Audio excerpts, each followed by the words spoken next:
Inspector Vijay Thakur Surendra Singh की हवेली पे उनसे मिलने आते हैं। कुछ ही देर में सुरेंद्र सिंह और चंदन उनके सामने होते हैं।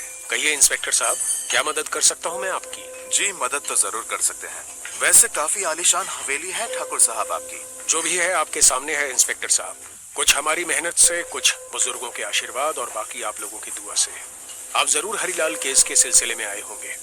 हमें खबर मिली है कि आप उसके लिए काफी छानबीन कर रहे हैं। आपने सही सुना है ठाकुर साहब, लेकिन आज मैं एक दूसरे केस के सिलसिले में आया हूँ। एक और केस? जल्दी बताइए इंस्पेक्टर साहब, मुझे जल्द ही एक मीटिंग के लिए निकलना है। कोई बात नहीं, मैं बस आपके 10 मिनट लूंगा, फिर चले जाइएगा। ठीक है, कहिए, हमें कानून की मदद करके खुशी होगी। ठाकुर साहब, आप विनोद नाम के किसी आदमी को जानते हैं? विनोद? हाँ ठाकुर साहब, मुझे पता चला है विनोद आपका अकाउंटेंट था। चंदन ये नाम सुन के कुछ परेशानी में पड़ जाता है।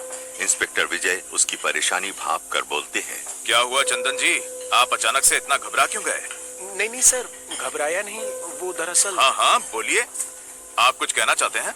विनोद हमारे यहाँ करीब 4-5 साल पहले काम करता था। शुरू में कुछ समय तक तो उसने ईमानदारी से काम किया, पर बाद में वो हमारा नाम खराब करने पर उतर आया, इसीलिए उसको हमने निकाल दिया था। नाम खराब मतलब? देखिए इंस्पेक्टर साहब, हमारा सागौन का बहुत बड़ा बिजनेस है।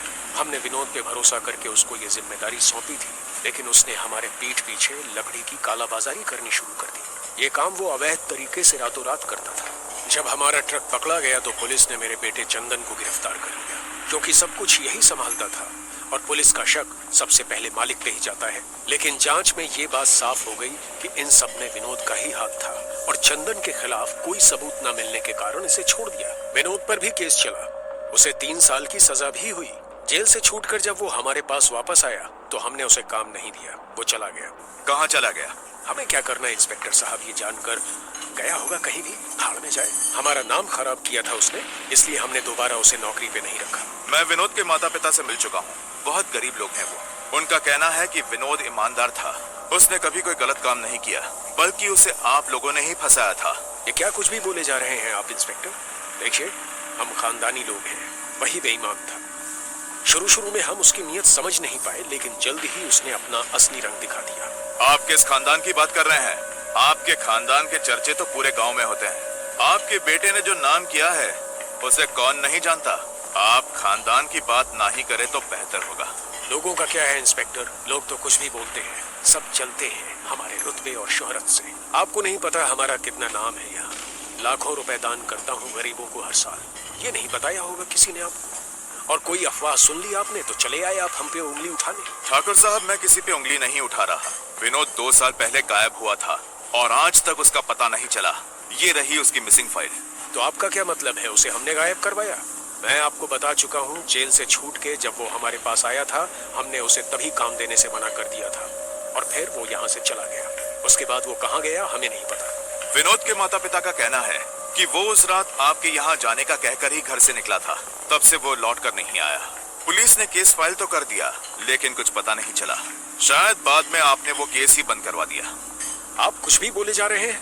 हम कानून की इज्जत करते हैं, लेकिन इसका मतलब ये नहीं कि आप कुछ भी इल्जाम लगाएंगे और हम चुपचाप सुन लेंगे। आप चले जाइए यहाँ से, पहले सबूत लेके आइए, फिर बात करेंगे। मैं बहुत व्यस्त आदमी हूँ, वैसे भी काफी देर हो गई है मीटिंग के लिए। अरे कल्लू, जरा जल्दी गाड़ी निकाल। ठाकुर और चंदन वहां से उठकर चले गए, लेकिन इंस्पेक्टर विजय तो कुछ और ही सोच रहे थे। कल्लू का नाम सुन के उनकी आंखों में एक चमक सी आ गई थी। कुछ देर बाद इंस्पेक्टर विजय अपने केबिन में बैठे हुए कंकाल की फॉरेंसिक रिपोर्ट पढ़ रहे थे। साठे, विनोद के माँ बाप का डीएनए टेस्ट करवाना पड़ेगा। यदि उनका डीएनए उस कंकाल के डीएनए से मैच हो गया तो समझो आधा केस सुलझ जाएगा। उसके बाद हमें बस इस कल्लू को पकड़ना बाकी होगा। हाँ सर, मैं ठाकुर साहब के ड्राइवर कल्लू की सारी खबर निकलवाता हूँ। मैंने कुछ खबरियों से बोल भी दिया है, जल्दी ही उसकी पूरी कुंडली हमारे हाथ में होगी। कुछ देर बाद केबिन में एक कांस्टेबल आता है। सर, कोई जमुना नाम की औरत आई है, आपसे मिलना चाहती है।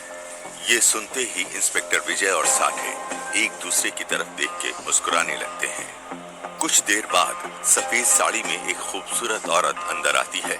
इंस्पेक्टर विजय उसे बैठने को कहते हैं। अगले दिन इंस्पेक्टर विजय ठाकुर सुरेंद्र सिंह की हवेली पे पहुंचते हैं। अब क्या बात है इंस्पेक्टर, जब सारी बात उसी दिन हो गई थी तो अब आने का क्या मतलब बनता है? आप ही ने कहा था कि सबूत लेके आना, तो मैं आज सबूत लेके आया हूँ। क्या मतलब है इस बात का?